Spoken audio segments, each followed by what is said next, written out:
Listen carefully. What I'm about to tell you was never meant to survive. They buried it in textbooks. They softened it with dates. They hid it behind statues and marble ruins. But once you hear it, really hear it, you'll never look at power, money, or empires the same way again. This is History Tales. And tonight, I'm not here to entertain you. I'm here to initiate you. Picture the Roman Empire at its absolute peak, not the Rome of movies, but the living machine that ruled the world. 70 million souls under one authority, 1/5 of humanity breathing to the rhythm of Rome's laws, Rome's legions, Rome's coin. From the cold fog of Britain to the burning sands of Syria, a man could travel thousands of miles, speak different languages, worship different gods, and still be understood by a single object resting in his palm. A small silver coin. It bought bread. It paid soldiers. It built roads, cities, and empires, and it would destroy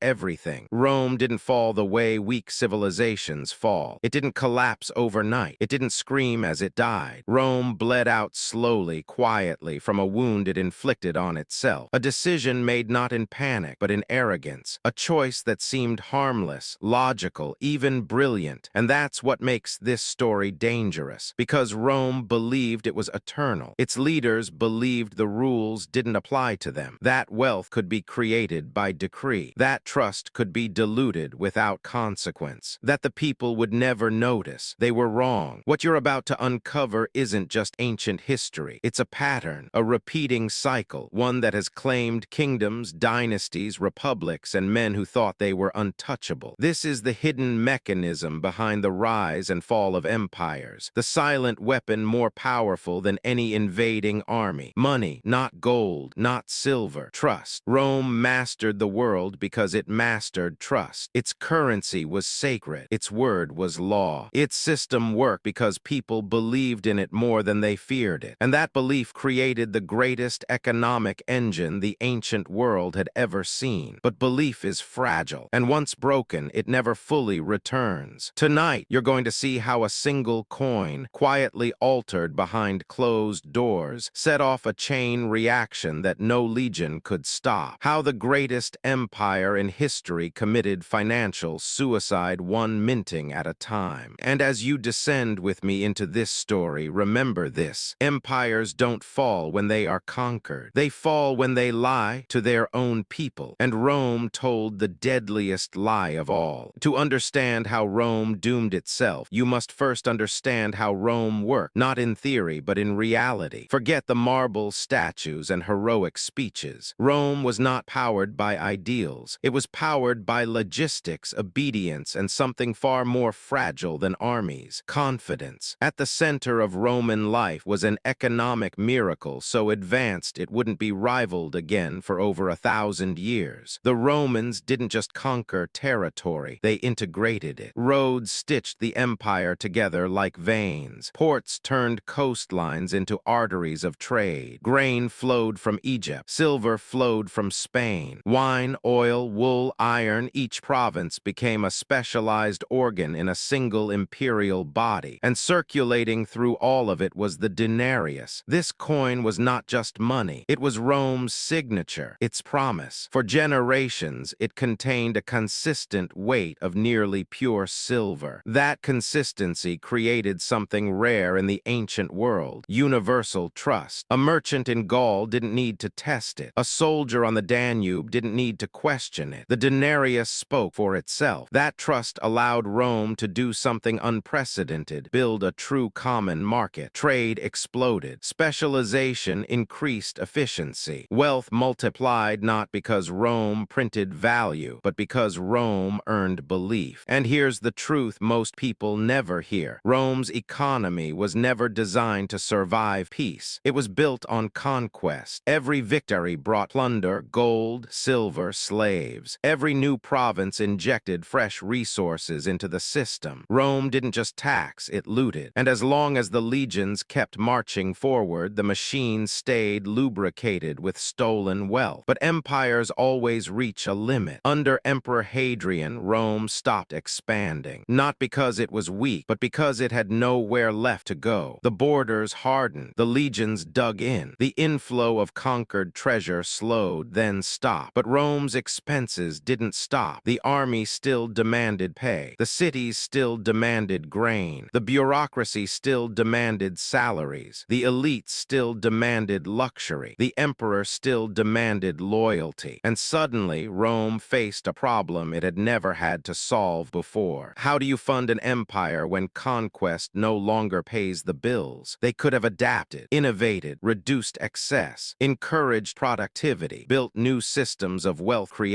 But Rome had another addiction, one far more destructive than war: slavery. With endless human labor, there was no pressure to invent, no incentive to automate, no reason to evolve. Why build machines when you can buy men? Rome had the knowledge for steam power. They had engineering brilliance. But progress stagnated because exploitation was cheaper. So when expansion ended, Rome was trapped in a system that could not sustain itself.